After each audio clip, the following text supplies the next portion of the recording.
Clive Hyman. Mr. Hyman, you're a property investment consultant. Mr. Hyman. Yeah. Concerns control of our own borders. What do you say to the future victims of criminals whom we cannot deport because of our involvement with Europe, with the EU and the Human Rights Act? All right, what would you say to future victims of crime who we might not be able to deport because of the Human Rights Act? It falls to you for the opening minute, Nigel Farage. Well, if I was a member of the Liberal Democrat, Labour or Conservative parties that had allowed this legislation to come onto the British statute book, then what I ought to be doing is I ought to be saying, I am very sorry. Because the one thing, there are lots of things, by the way, we can learn from Europe, and we are learning some of them. The food's getting better here, and that's great. But one thing, well, it's true. I mean, one thing that we cannot learn from the political union centred in Brussels is about a criminal justice system and the concepts of liberty and freedom. Because, since Magna Carta and the evolution and development of common law, we have had the fairest and best judicial system in the world. And I'm afraid that what the Human Rights Act has done is it's thrown all of this up in the air, and we finish up with a ridiculous situation where we can't deport an Italian mafia boss back to Italy because under his human rights, the jails there aren't up to an acceptable standard. It's time we got back to the principle of liberty and freedom and forgot about European human rights. Thank you, Mr. Farage. Nick Clegg. Clive, do you remember the man Hussein Osman, who wore a backpack with a bomb in it, went to Shepherd's Bush tube station, he wanted to blow up lots of people. Thankfully, the backpack didn't go off, the bomb didn't go off, he fled to Italy. He was brought back here and he now is in jail for 40 years. Do you remember that teacher, Jeremy Forrest, a couple of years ago, who basically took that young girl to France? Do you remember? And he was brought back within days and he's now in jail for 5.5 years. I just mentioned those two examples because I thought you might remember them. There are actually hundreds of other examples. They were all brought back to face British justice and are now in British prisons because we have the European Union rules, which we wouldn't have if we did what Nigel Farage and UKIP wanted, the European arrest warrant, which allows us to take murderers, rapists, paedophiles and other people who want to do us harm and bring them back here to face British justice. If we pulled out of that, which is what Nigel Farage wants, we wouldn't have got Hussein Osman back, he wouldn't be in prison now, and neither would Jeremy Forrest. Right. Actually, by cooperating with other European countries, since criminals cross borders, we must cross borders too to make our streets safe. Mr. Clegg, thank you. A response to that, 2 words, Abu Qatada. It took 12 years to get him out of the country. It's nothing to do with the European Union. We did eventually deport him to Jordan. It's the European Convention of Human Rights, which was actually drafted, by the way, after the last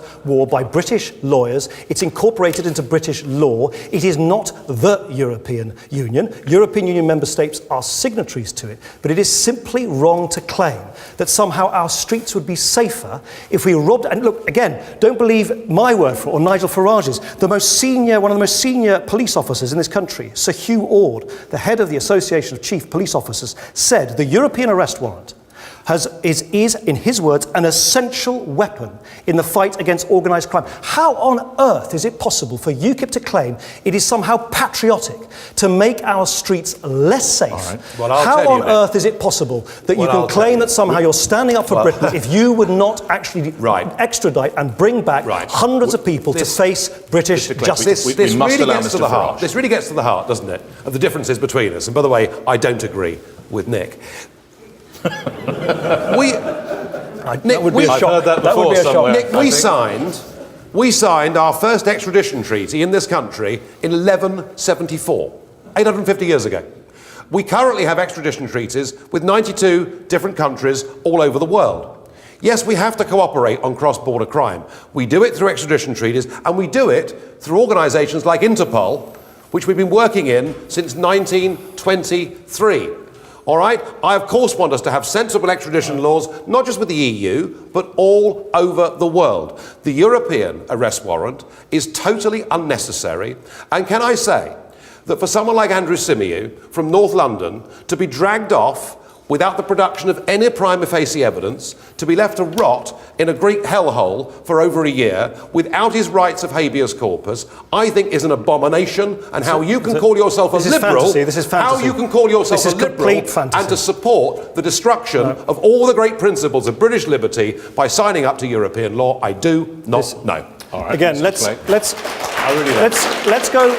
let's just leave the rhetoric aside for a minute and let's stick to the facts. Since just 2009, so just over the last few years, 149 murderers have been extradited to or from the United Kingdom because of the European arrest warrant. 120 paedophiles who've done untold damage to innocent children have been extradited to and from the United Kingdom because of the European arrest warrant. And the police tell us it is an essential weapon in their job in keeping us safe. I believe the police more than I believe Nigel Farage. Let me give you one more example of how important it is to... Do you remember back in 2001, there were those plane spotters, the British and Dutch plane spotters. I chuckle now, but it wasn't funny then.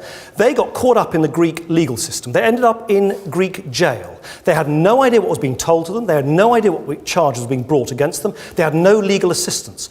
The European Union has now passed new rules, new laws, which means that if any of you go on holiday elsewhere in the European Union and you find yourself on the wrong side of the law, you'll get help with interpretation, you'll get legal help, you'll get assistance. Guess what UKIP did? They voted against all of those measures. Another example of the European Union keeping us safe and protecting our rights. And if you get arrested in Spain... Nigel Farage. If you get arrested in Spain, Nick... You get arrested in Spain for something you haven't done, you may be left up to 18 months in prison without even facing a charge. We have a system of common law in this country. We've had it for 800 years. Why did you vote against measures to help British tourists? It is based on the presumption of innocence before guilt. It is based on habeas corpus and common law. We must defend the principles of liberty, freedom and justice in this country. We should all defend the rights of British citizens. Why did you not vote? I have not voted. Mr. Clegg, I'm moderating this debate. Thank you. I have not Would you like voted. to respond to a question that was put twice? I've been in the European Parliament now 15 years. They're getting a bit cheesed off of me over there, I've got to tell you. And I have not voted in 15 years for one single piece of legislation that has added to the power base of the European Commission in Brussels. Even when it means British tourists who get caught up on the wrong side of the law, went on holiday, who need translation, they need help, they need lawyers, they need assistance. Why is it that UKIP dogma is so strong now, you won't even help British tourists when they're on the wrong side of the law, on holiday elsewhere? I'll tell you what the dogma is. The dogma is, I believe the best people to govern Britain are the British people themselves, not the European Commission. Let's move on. I think it's a situation...